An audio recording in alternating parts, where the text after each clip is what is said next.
करण्याकरता माननीय नितीनजीच्या माध्यमातून आपल्या नितीनजीने या शहराला संपूर्ण सेक्टरमध्ये पुढे नेण्याकरता केंद्र सरकारच्या माध्यमातून मागच्या 11 वर्षापासून या शहराला मजबूती दिली आहे.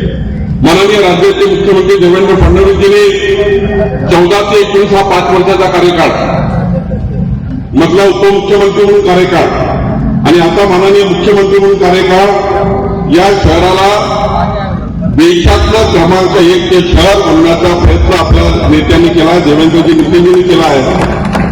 जसं विकसित भारताचा संकल्प मोदीजींनी केला आहे, विकसित महाराष्ट्राचा संकल्प देवेंद्रजींनी केला आहे. आता आपल्या सर्वांना विकसित नागपूर 2047चा संकल्प करायचा आहे. त्याकरता आपल्याला काम करायचं आहे.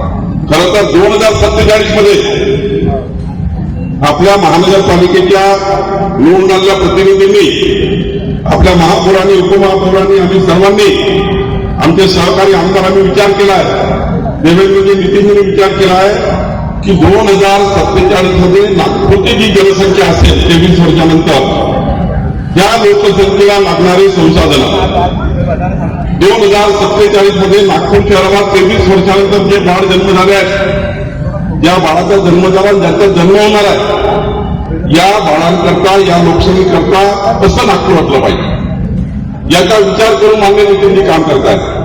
याचा विचार करून माननीय देवेंद्रजी काम करतायत. विकसित नागपूरमध्ये केवळ रस्ते, वीज, पाणी नाही आहे, तर सर्व सेक्टरमध्ये नागपूर शहर पुढे गेलं पाहिजे. आणि मग सर्व सेक्टर किती आहे? 48 ते 52 सेक्टरवर आपल्याला काम करायचं आहे. विविध विषयावर आपल्याला काम करायचं आहे. या नागपूर महानगरपालिकेची शाळा असली पाहिजे. जसं अमरावती महानगरपालिकेचं उदाहरण देता येईल. अमरावती महानगरपालिकेमध्ये जी तिथली शाळा फुल आहे, तिथे ऍडमिशन मिळत नाही, पण खाजगी शाळा मात्र खाली आहे. आपल्या महानगरपालिकेची शाळामध्ये असं असलं पाहिजे की आपल्या ऍडमिशन फुल, प्रायव्हेट शाळा बंद, या बाजूने आपण शाळेत काम केलं पाहिजे. वैद्यकीय व्यवस्था सुद्धा केला पाहिजे. छोट्या छोट्या गोष्टींचा विचार करायचा. देवेंद्रजी, नितीनजी, आम्ही मोठ्या गोष्टींचा विचार करू. हा प्रकल्प आला पाहिजे, तो प्रकल्प आला पाहिजे, तो प्रकल्प आला पाहिजे, ते आम्ही आणू. नॅशनल युनिव्हर्सिटी आली पाहिजे, एम्स आला पाहिजे, IIIT आला पाहिजे, साई आला पाहिजे, विभागीय क्रीडा संकुल झाला पाहिजे. या सेक्टरवर आम्ही काम करतोय, ते करू. पण तुमच्याकरता काय सेक्टर आहे? तर झोपून उठल्यापासून झोपतपर्यंत जनतेला लागणाऱ्या व्यवस्था उभी करण्याची जबाबदारी महानगरपालिकेवर. हे मला अभिमान आहे. म्हणजे अंकलाताई डेळकर महापौर असताना त्यांनी उत्कृष्ट पद्धतीने, त्या काळात मी आमदार होतो, त्या काळात त्यांनी त्या ठिकाणी याचा विचार केला.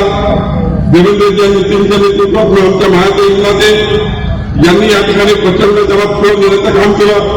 आपल्याला अभिप्राय देता येते.